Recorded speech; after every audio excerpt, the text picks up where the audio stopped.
So, I'm hearing that, but I didn't hear much of that at the conference. And what I heard was, 17P and unmutated, and directing therapies, striating therapies based on that, stratifying therapies based on that. Is that because the studies haven't been set up that way to look at these things? Is it so new that it hasn't been built into the fabric of studies? This is new enough that it hasn't been built into the fabric of the studies just yet. At every major congress, there's some plenary presentations, and over the last year or so, these have been plenary sessions at American Society of Hematology or other big presentations, New England Journal of Medicine. So these are very recent, and the ability to measure these is really very new.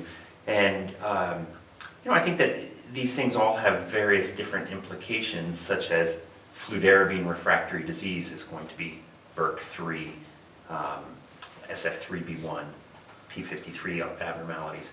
And so that may guide you, or actually even serve as a way to get some drugs approved under certain circumstances. So both ibrutinib and ABT199, the BCL2 inhibitor, are seeking approval in patients who have P53 abnormalities, whether they're deleted or mutated. So these tests that you're talking about would be predictive tests rather than prognostic. Maybe they're both, but they have that predictive element where they predict response. So in some ways, from a patient's point of view, that's more valuable than the prognostic test, which talk about what happens to a group and not an individual. Yeah, I think that within the CLL community, oftentimes patients identify themselves as, I'm an unmutated trisomy 12, whatever. I do, yeah. But I think that there's an emerging new lexicon that will include a number of these things. For instance, a unmutated trisomy 12 who is Notch normal is going to have a very different outcome than somebody who's unmutated trisomy 12 Notch abnormal. So, like you said, both predictive and or prognostic, and there are drugs coming online that may target Notch, so could even be predictive in that circumstance. So talk to me about what you do when a patient comes in to your office now, and I know you have access to trials because we just talked about that, but what kind of lab workup are you doing on these patients now to say, it's assuming someone who needs treatment, not a watch and wait. So for a new patient, I first and foremost like the B-cell receptor mutation analysis and the FISH.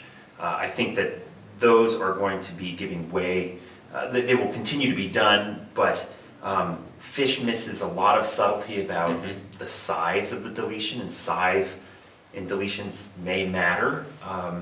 11q patients, it's always been thought that ATM protein was the critical one, yet BRCA3 is on the far end of that deletion, so some deletions include that, some don't.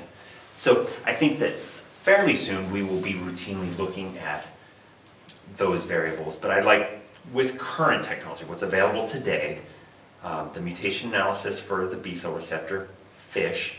I think that the beta-2 microglobulin is very useful at the time. And dirt cheap. Dirt cheap. I think that the CD38 is kind of useful. I think that the ZAP70 is done more out of habit than out of real biology.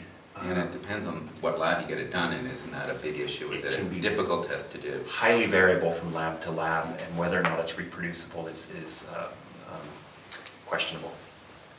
Okay, so let's pause there for a second and we'll kind of pick up with, you've done this workup and how you'd kind of approach the patient. Sure.